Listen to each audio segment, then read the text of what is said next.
Good morning. And thank you, Patrick, Charles, and Francie, and also the organizers of this meeting. And I'm especially looking forward to engaging with my panel colleagues, Jennifer and Daniela and Obi. So what the world needs now is exactly what we in this room and other groups like us around the world can provide. This being a gather of mainly philanthropists, it would be logical if you immediately concluded that I was talking about money. Money can help, and it does, but that's actually not what I'm going to talk about. I'm assuming that others will talk about the money aspect of philanthropy in their remarks. But before revealing what I do plan to talk about, let's look at the broader meaning of the term philanthropy, which I'm sure you all know means love of humanity. So now we're getting closer to my topic. And let's add to that the topic of love of the planet, which so needs our love and care, and perhaps surprisingly, love of self, without which it's difficult to love others. In other words, love as the critical ingredient that the world needs now. But love in a very particular way, bringing our whole selves to the table as we engage with our own selves, with the people around us, and with the issues with which we choose to involve ourselves. So why would I be speaking about something so potentially mushy as love? Because I believe that the opposite of love is fear, not hatred. And fear closes down the heart. And leading through fear, which too often happens in the world, is liable to produce short-term self-protective solutions that don't allow for shifting paradigms or reaching out across divides. I don't mean to imply that fear is never justified, but the more we can lead with an open heart, the more likely we are to inspire others to open their hearts and to generate solutions that work for all. This focus on love, however, is still something of a lost leader in the hope of shifting you for this little time period that we share together into the open frame of mind into which I'm inviting you to allow yourselves on this early, blustery March Chicago morning. Because what I really believe that the world needs now is a rebalancing between the masculine and the feminine in all of us. I'll say more about what I mean by that in a minute. It's a huge challenge, which I believe we must each undertake, first and foremost within ourselves and our families, and then in whatever arena in which we choose to work. So let's just take a little side trip for a moment and look at some of the trends that are so blatant out there in the world, and then come back to this issue. And I don't want to harp on the negative, because there are also exciting things happening in the world, movements toward democracy, movements toward gender equality, but a fundamental thing underlying a lot of what is happening are things like the increasing frequency and intensity of climate events, which wreak human, infrastructural, and environmental disasters, multiple regions in conflict and war, leading to many deaths, displacements, and trauma survivors, principally women, and a high likelihood that one or more of those wars will spread to regional or global proportions. Increasing inequities within and between societies, together with increasing mobility and communications, which leads to greater awareness and resentments. Industrial development, population growth, and pressures on land and for resource exploitation, leading to an environmental pollution, degradation, and climate change. So, the world, or rather humanity and its effect on the earth, is out of balance, and actually has been becoming more so for more than 2,000 years. There's been a shift in the global equilibrium from a yin-yang balance. I sometimes use the term yin-yang because in societies where there is this imbalance, which is almost everywhere, it somehow feels more comfortable to talk about a yin-yang balance than a masculine-feminine balance, which sometimes confuses people. So somewhere around 2,000 years ago, women and men's traditional feminine aspects, because I believe that within each of us are masculine and feminine aspects. So women and the feminine were dominant, or at least valued, in the three religions of the Western world: Islam, Judaism, and Christianity. A shift in all three, which there have been very good things written about, but I'm not going to talk about those today, led to the suppression or marginalization of the mystical aspects of the three religions: Kabbalah, Gnostic Christianity, and Sufism, and the reduction of influence of women within those religions and societies, and the consequent dominance of male religious figures. As women were suppressed, the feminine in women and in men was also suppressed, leading to this imbalance. As a result of this, societies came to be based more on military might, hierarchy, competition, achievement, exploration, exploitation, and conquest. Nurturing, conciliation, collaboration, sharing that had characterized most Aboriginal societies where the feminine was more in balance were valued less in states, religions, and cultures. So I want to be really clear that the qualities of masculine and feminine in themselves are not inherently good or bad.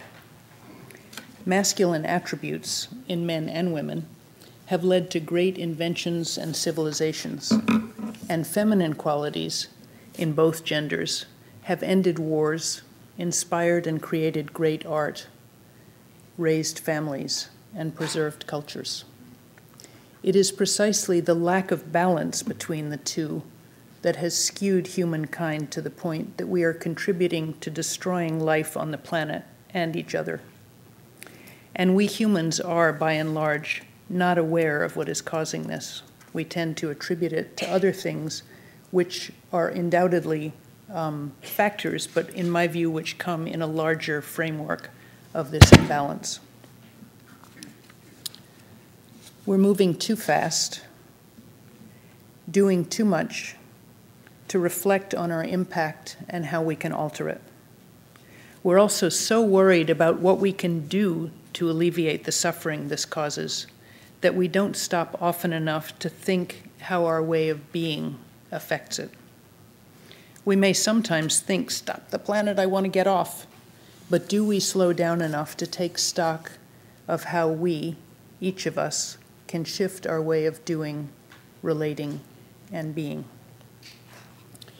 So now I want to go a layer deeper into this and talk about within the masculine and the feminine aspects of each of us. My view is that there is a healthy feminine and a wounded feminine, a healthy masculine and a wounded masculine. So the out of balance is twofold. It's not only when the shift has gone so far into the masculine that there's not enough feminine energy to counterbalance some of masculine traits and trends which can be in themselves very constructive, but also when the dynamic between not only the genders, although it certainly extends to genders, but between that balance within ourselves gets skewed, then we tend to shift into a wounded aspect of one or both sides. And that is what often leads to the kind of, let's say in the feminine, excessively passive, or in the masculine, women or men, excessively aggressive, just to give obvious examples. So in addressing this, I want to say that very often, because of the way Western society has evolved, and I won't speak for other societies around the world, it's not universally true, but I would suggest it's somewhat true in most societies, that women have been led to underappreciate their own feminine qualities, and that men also underappreciate their own feminine qualities. So we're dealing with something that is almost at an unconscious level, and that, in my view, we need to bring to the surface and look at first in ourselves and then in our societies if we're going to right this balance. So I have a book recommendation for you, for those of you who like to read more in depth about these things. It's a book by Sidra Stone called The Shadow King. And in it, she posits that, again, now I'm talking specifically about Western society because she wrote mostly about the US. In it, she talks about how inside each of ourselves, women, we live in a double bind. That on the one hand, we are viewed as only valuable for our feminine qualities, our attractiveness, our seductiveness, things that men tend to like. On the other hand, if we try to go out there and work in the world, we may, in some ways, gain the appreciation of men, and in a minute I'm coming to how we see it inside, for our impact and our skills and what it is we can accomplish. But then we're not valued for our feminine. So it becomes very difficult for women to be appreciated for their whole selves, for the ways in which they go out there in the world and the way they are within themselves, with their families, with their loved ones, etc. And that conflict resides within each of us. So it's not at all easy to come to an inner resolve about it being okay to have both qualities, and in particular, an appreciation of the feminine qualities which represent what is needed now in the world to rebalance.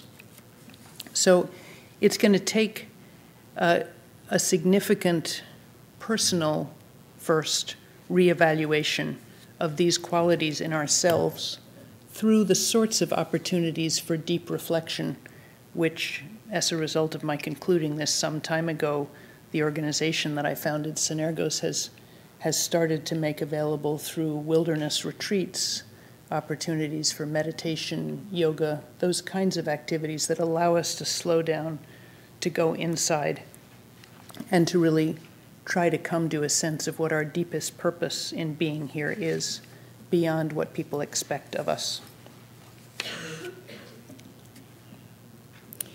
So I don't think it's fair to just posit all of these theories without being willing to talk about their impact on myself. So I'm going to take a little break from this more theoretical presentation and talk about how this came to me, because I've found that when I hear other people talking about their own experience, it enriches mine and gives me the courage to look more deeply at myself. It happened, I often say unbeknownst to me, that I moved to Montana 13 years ago, an inexplicable place from which to run a global organization. And in fact, proved difficult, and maybe what I needed was the opportunity to shift from running it to chairing it, and an opportunity to think more about where we really needed to go. So in the course of this, I had a lot of time to think, and I ended up also, unbeknownst to me, buying a ranch and starting to raise grass-fed beef, which had not been on my agenda. But the place where I was living is a very beautiful place surrounded by wilderness near Yellowstone National Park. And so I had an opportunity not only to spend time in the wilderness myself, but to begin to bring other people into that. And on one of these retreats, which is sort of like a vision quest, I began to interact under the guidance of very good guides with my own internal voices. This is something that we think of as fractured personalities, but in reality, we all have internal voices.